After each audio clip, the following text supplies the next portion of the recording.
लोकसभा चुनाव 2024 के शुरुआत में ऐसा लग रहा था कि चुनाव एक तरफा है और देश में मोदी की सरकार बन रही है। कुछ विपक्ष जेल में जा चुका था और बचा कुचा विपक्ष ईडी और सीबीआई की मार झेल रहा था। बीजेपी भी काफी कॉन्फिडेंट नजर आ रही थी। बीजेपी कॉन्फिडेंस दिखाते हुए तीसरी बार मोदी सरकार का नारा दे रही थी। इतना ही नहीं, कुछ नेताओं के साथ खुद प्रधानमंत्री नरेंद्र मोदी ने नारा दिया कि इस बार 400 पार। लेकिन इस नारे के बाद ही पहले चरण के मतदान के बाद नजारा बदल गया और बीजेपी की मुश्किलें बढ़ने लगी। और अब तो मुश्किल इतनी बढ़ गई है कि आए दिन देश के प्रधानमंत्री के भाषण का स्तर गिरता जा रहा है। अब मोदी के भाषण का गिरता स्तर भी ठीक था, लेकिन सोचिए जरा, जिस केजरीवाल को बीजेपी भ्रष्टाचारी बता रही है और जिस आम आदमी पार्टी को खत्म पार्टी बता रही है, उस नेता और पार्टी से बीजेपी इतना घबराई हुई है कि केजरीवाल के जेल से बाहर आते ही देश के गृह मंत्री बुरी तरह से चिढ़ जाते हैं। रिपोर्टर के सवाल पूछने पर भड़क कर जवाब देते हैं। केजरीवाल को आज जमानत मिली है, वो कह रहे हैं सारे देश में। आपने ऑर्डर पढ़ा है? ये जमानत नहीं है, टेम्पररी बेल है। 1 तारीख को फिर से सरेंडर होना है। वो कोई प्रभाव पड़ेगा क्या? वो कह रहे हैं सारे देश में चुनाव हम प्रचार करेंगे, ऐसा कोई प्रभाव पड़ेगा? नहीं तो वो कर ही सकते हैं, इसमें क्या है? बहुत सारे लोग प्रचार करें, वो भी करें। और जब जब प्रचार करने जाएंगे लोगों को शराब घोटाला याद आएगा। वहीं मजे की बात यह है कि उसी केजरीवाल के गुगली में बीजेपी ऐसा फंस गई है कि जेल से निकलते ही केजरीवाल के एक बयान से ऐसा हड़कंप मचता है कि खुद देश के गृह मंत्री प्रेस कॉन्फ्रेंस करने आ जाते हैं, एएनआई को बुलाकर सफाई पेश करते हुए नजर आते हैं। अब ये बात छोटी नहीं है, ये बात बड़ी है। ऐसे ही नहीं, प्रधानमंत्री नरेंद्र मोदी ने अपने भाषण में अंबानी और अडानी का नाम लिया है। खबर तो यहाँ तक आ रही है कि बीजेपी का पसंदीदा चैनल, जी हाँ, जी न्यूज, मोदी की रैली और भाषण को न दिखाने का निर्देश दे रहा है। हवा पूरी तरीके से बदल चुकी है जनाब। 400 पार क्या, 200 पार भी मुश्किल नजर आ रहा है। साउथ में बीजेपी खत्म है, जो कुछ भी बचा हुआ था प्रज्वल रेवन्ना ने वो भी साफ करवा दिया। वहीं अब बात नॉर्थ की जाए, जहां से बीजेपी को उम्मीद थी, तो वहां हरियाणा में पहलवान, किसान और जवान बीजेपी के खिलाफ खड़े हैं, तो वहां भी मामला साफ ही नजर आ रहा है। राजस्थान में वसुंधरा की चुप्पी और रवींद्र सिंह भाटी के साथ हुई बदसलूकी बीजेपी को डुबो रही है। उत्तर प्रदेश में भी अंदर खाने से ये खबरें चल रही हैं कि ऐसे ही योगी आदित्यनाथ को हटाने का फैसला नहीं लिया गया है। योगी ने अपना 2022 वाला बदला पूरा कर लिया है। राजभर से लेकर एके शर्मा तक को जो गले में घंटी बांधने की कोशिश की गई थी और योगी विरोधियों को चुन चुन कर टिकट बांटा गया था, उसका बदला लिया जा रहा है। अब मध्य प्रदेश में जिन जिन के मंत्रालय छीने गए थे, वो भले ही पोस्ट डिलीट कर शांत बैठ गए, लेकिन चुप्पी साथ बीजेपी की फसल को कुतर कुतर कर बर्बाद कर रहे हैं। विदिशा पकड़ाकर शिवराज सिंह चौहान से 29 कमल खिलाने की आस लगाए बैठी जोड़ी को निराशा ही हाथ लगेगी। अब पंजाब और दिल्ली में बीजेपी के पास ऐसा कोई नेता नहीं है जो मोदी को पास करा सके। नाचने गाने का काम अलग होता है और राजनीति अलग होती है। दिल्ली विधानसभा चुनाव में बीजेपी को इसका पता लग भी गया था, लेकिन चाटुकारों को हटाना थोड़ा मुश्किल हो जाता है, इसीलिए फिर से वही रिजल्ट दोहराने वाला है। केजरीवाल का जादू सर चढ़कर बोल रहा है, तभी तो गृह मंत्री सफाई पेश कर रहे हैं, प्रवक्ता बयान पर बयान दे रहे हैं। दरअसल हुआ ये कि केजरीवाल ने अपनी गुगली में मोदी शाह को फंसा लिया है। जेल से छूटते ही केजरीवाल ने जनता के बीच ये संदेश पहुंचा दिया है कि मोदी सितंबर में 75 पार हो जाएंगे और अमित शाह प्रधानमंत्री बन जाएंगे। मोदी अमित शाह को प्रधानमंत्री बनाने के लिए ही इतनी मेहनत कर रहे हैं। मोदी छुट्टी ले लेंगे। अब एक बहुत महत्वपूर्ण बात करने जा रहा हूं, उसको ध्यान से सुनना।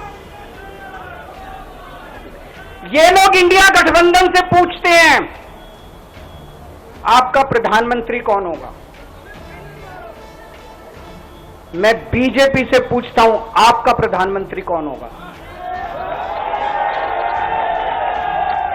आप लोग सोच रहे होंगे केजरीवाल क्या बात कर रहा है, मोदी जी होंगे। नहीं, मोदी जी अगले साल 17 सितंबर को 75 साल के हो रहे हैं।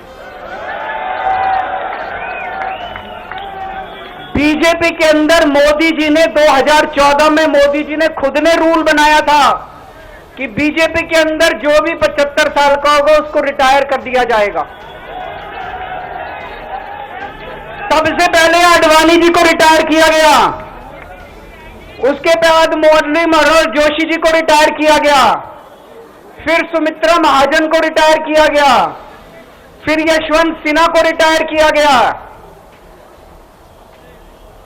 अब मोदी जी अगले साल 17 सितंबर को रिटायर होने वाले हैं।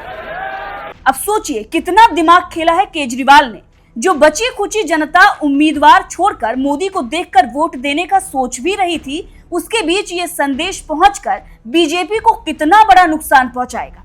चलिए आपको ये सुनाते हैं कि कैसे इस गुगली में फंसकर अमित शाह ने सफाई दे दी है, प्रेस कॉन्फ्रेंस की है, तो वहीं एएनआई से भी बात करते हुए साफ कर दिया है कि नहीं जी, नरेंद्र मोदी ही रहेंगे प्रधानमंत्री, वो अपना कार्यकाल पूरा करेंगे। सुनिए।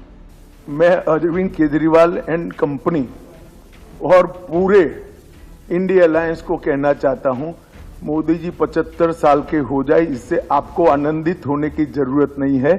ये भारतीय जनता पार्टी के संविधान में कहीं नहीं लिखा है। मोदी जी ही ये टर्म पूरी करेंगे और मोदी जी ही आगे देश का नेतृत्व करते रहेंगे। इसमें भारतीय जनता पार्टी में कोई कंफ्यूजन नहीं है, ये कंफ्यूजन खड़ा करना चाहिए। देखिए, इस देश की जनता पूर्व हो, पश्चिम हो, उत्तर हो, दक्षिण हो या नॉर्थ ईस्ट हो, हर कोने में मोदी जी के साथ प्रचंड समर्थन के साथ खड़ी है।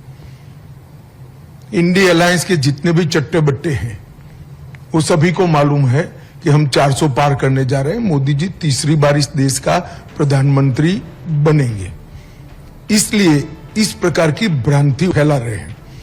मैं देश की जनता के सामने स्पष्ट करना चाहता हूं कि भाजपा के संविधान में ऐसा कोई प्रोविजन नहीं है। मोदी जी ही 29 तक नेतृत्व करेंगे और मोदी जी ही आने वाले चुनाव का भी नेतृत्व करेंगे। इंडिया अलायंस के लिए कोई अच्छा समाचार नहीं है। उनको खुश होने की जरूरत नहीं है। उनको ज्यादा परिश्रम करना चाहिए, भ्रष्टाचार बंद करना चाहिए और लोगों के प्रति सहानुभूति और संवेदनशीलता के साथ काम करना चाहिए। इसकी जगह इस प्रकार के झूठे भ्रम फैलाकर वो चुनाव नहीं जीत सकते।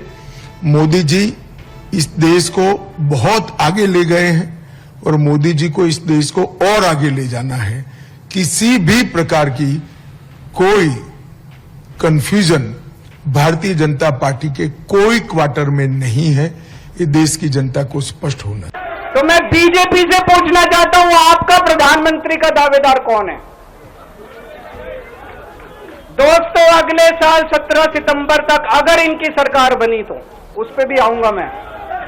अगर इनकी सरकार बनी तो पहले अगले 2 महीने में योगी जी को निपटाएंगे ये, और उसके बाद मोदी जी के सबसे खास अमित शाह को ये प्रधानमंत्री बनाएंगे। तो मैं लोगों को, देश के लोगों को आगाह करना चाहता हूं, मोदी जी अपने लिए वोट नहीं मांग रहे। मोदी जी अमित शाह को प्रधानमंत्री बनाने के लिए वोट मांग रहे हैं। मैं पूछना चाहता हूं मोदी जी से और अमित शाह जी से, ये मोदी की गारंटी पूरी कौन करेगा? क्या अमित शाह मोदी की गारंटी पूरी करेंगे? जब आप अगर जो वैसे तो मेरे को लगता है, मैं भी आऊंगा उसके ऊपर, मुझे नहीं लगता इनकी सरकार बन रही है, लेकिन जो बीजेपी को वोट देने जाएं, वो ये सोच के जाना कि आप मोदी जी के नाम पे वोट नहीं दे रहे, आप अमित शाह के नाम पे वोट दे रहे हैं।